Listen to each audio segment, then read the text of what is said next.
How's it going, everybody? Let's continue on with Paul's saga. No one had eaten for a long time. Finally, Paul called the crew together and said, "Men, you should have listened to me in the first place and not left Crete.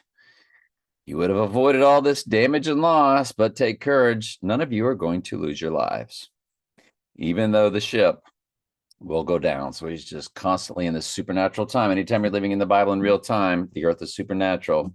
He has supernatural gifts. And he is prophesying. He's telling them in advance everything that's going to happen. For last night, an angel of the God to whom I belong and whom I serve stood beside me, and he said, "Don't be afraid, Paul, for you will surely stand trial before Caesar. What's more, God in his goodness has granted you safety to everyone sailing with you. So take courage, for I believe God. I will be just as he said. Excuse me, it will be just as he said, but we will be shipwrecked on an island. About midnight on the 14th night of the storm, as we were being driven across the sea of Adria." Oh, I thought I was reading and I was on pause.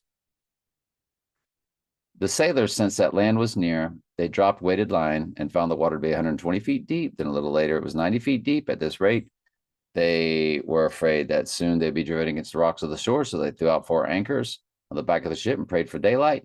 Then the sailors tried to abandon the ship. They lowered the lifeboat as though they were going to put out the anchors from the front of the ship."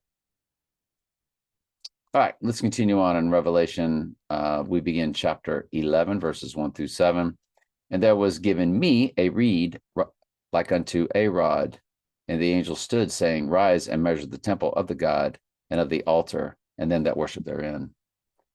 But the court which is without the temple leave out, and measure it not, for it is given unto the Gentiles and the holy city, that they should tread it under foot 42 months. And I will give power unto my 2 witnesses." So this is the church. Why is it the church? Because there's 5 comparisons to the church. Church is represented by olive trees, so are the 2 witnesses. By the way, what are the 2? Why the 2? Because in the beginning and a little later on, it refers to the church as kings and priests. So there's your 2. So the church is represented by 2 olive trees, and so are the 2 witnesses. The church is represented by candlestick, and so are the 2 witnesses. They are both persecuted by the Antichrist. They are both caught up to Jesus in a cloud. At the end of their persecution, to both of them, there is a great earthquake.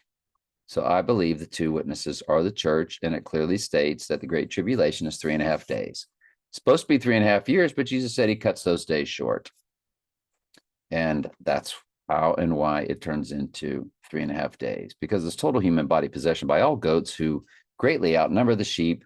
They will also have 10 times the strength of a human, and again, 10 times more of them. So they will be killing sheep so rapidly, so quickly, that it's only 3.5 days. He stops it, and then he has his 100, as he will still have 144,000 on the earth, more than likely of the bloodline, the remnant. "I will give power unto my 2 witnesses." And now this is all figurative speech. This is not like a reality situation. "And I will give power unto my 2 witnesses. They shall prophesy 1,260 days, clothed in sackcloth. These are the 2 olive trees and the 2 candlesticks standing before the God of the earth. And if any man shall hurt them, fire proceedeth out of their mouth, and devour their enemies. And if any man shall hurt them, he must in this manner also be killed. These have power to shut heaven, that it rain not, in the days of their prophecy. They have power over the waters to turn them to blood." Who is this really having these? They have powers through God. These are powers God has through his wrath.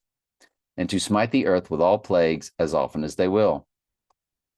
And when they shall have finished their testimony, the beast that ascendeth out of the pit shall make war against them."